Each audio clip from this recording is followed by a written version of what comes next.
हाम्रो गाउँमा एउटा राम्रो चलन थियो। सबैजना गोरेटो बाटो हिँड्थे, तर एक दिन एउटा सहरबाट आएको व्यक्तिले टल्किने महँगो ब्रान्डेड जुत्ता लगाएर आयो। उसले यति मात्रै भन्यो कि यो जुत्ता नलगाउने त पाके हो, यसले त इज्जत घटाउँछ। भोलिपल्ट मान्छेहरूले ऋण काटेर भए पनि त्यो जुत्ता किन्न थाले। कसैले बाख्रा बेचे, कसैले खेतबारी बेचे, सबैजनाले जुत्ता किने। तर त्यो जुत्ता कसैको खुट्टामा अटाउँदैन थियो, कसैको कुर्कुचा खान्थ्यो, कसैको खुट्टामा घाउ हुन्थ्यो। तर पनि अब बाध्यता के भयो, इज्जत जान्छ, यो जुत्ता त हामीले लाउनु पर्छ, यो लाइएन भने त हामी पाखे भइयो। अहिले ठ्याक्कै यस्तै छ हाम्रो देशमा प्राइभेट स्कुललाई लिएर। यो कुरा सुन्दा त्यति खास लाग्दैन, तर यसको तितो सत्य छ। आखिर प्राइभेट स्कुलमा हुनुपर्ने के थियो, तर भइरहेछ के? आज हामी यो विषयलाई अलिक प्रश्न पार्नेछौँ। अर्थसारथीको एउटा नयाँ भिडियोमा तपाईँलाई फेरि पनि स्वागत छ। अब हामी लाग्छौँ भिडियोतर्फ। स्कुलेहरूले एउटा यस्तो वातावरण बनाइदिन्छन् जहाँ बच्चाले हेलो मम्मी ड्याडी भन्यो भने अभिभावकहरू मख पर्छन्। अंग्रेजी एउटा भाषा मात्र हो, ज्ञान होइन। तर स्कुलेहरूले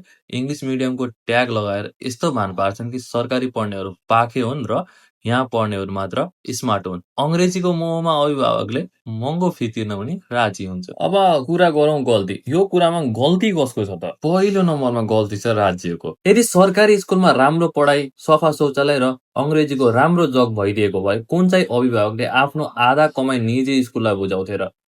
सरकारले शिक्षालाई मौलिक हक त भन्यो, तर व्यवहारमा यसलाई बिकाउसम्म बनाइदियो। दोस्रो गल्तीको कुरा गर्ने हो भने दोस्रो गल्ती अभिभावकको छ। किनभने छिमेकीको बच्चा महँगो स्कुलमा जाँदा आफ्नो बच्चालाई अलिक कम शुल्क लाग्ने तर राम्रो स्कुलमा पठाउन हामीलाई लाज लाग्छ। हामी बच्चाको सिकाइ भन्दा पनि स्कुलको बस र बिलिङ हेरेर भर्ना गर्छौँ। हामीले नै निजी स्कुललाई तपाईँ जति महँगो हुनुहुन्छ त्यति नै राम्रो हुनुहुन्छ भन्ने भ्रम पालेका छौँ। अर्को गल्ती छ निजी स्कुल आफै। तपाईहरुका विद्यार्थीले इंग्लिश बोल्न त सिके होलान्, तर एउटा बैंकको सामान्य भौचर भर्न जान्दैन। म फेरि पनि भन्दैछु, इंग्लिश भाषा हो, ज्ञान होइन। तपाईहरुले पढाउने विद्यार्थी हुन्, तपाईहरुका कस्टमर होइन। मेरो प्रश्न, गल्ती कसको हो? त्यो साहुको हो जसले शिक्षाको पसल थापेको छ, कि त्यो सरकारको हो जसले आफ्नो बाध्यता, आफ्नो जिम्मेवारीबाट हात धोएर बसेको छ? हाम्रो हो जसले छोराछोरीको भविष्य भन्दा पनि समाजबाट नाक जोगाउन ऋणको भारी बोकेका छौँ। यो एउटा यस्तो ट्र्याप हो। सरकार सुत्न चाहन्छ, निजी स्कुल कमाउन चाहन्छन् र अभिभावक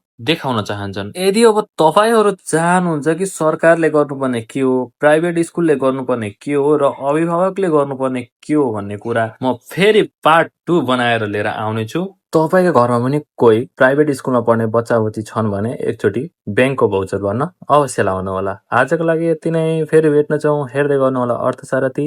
धन्यवाद।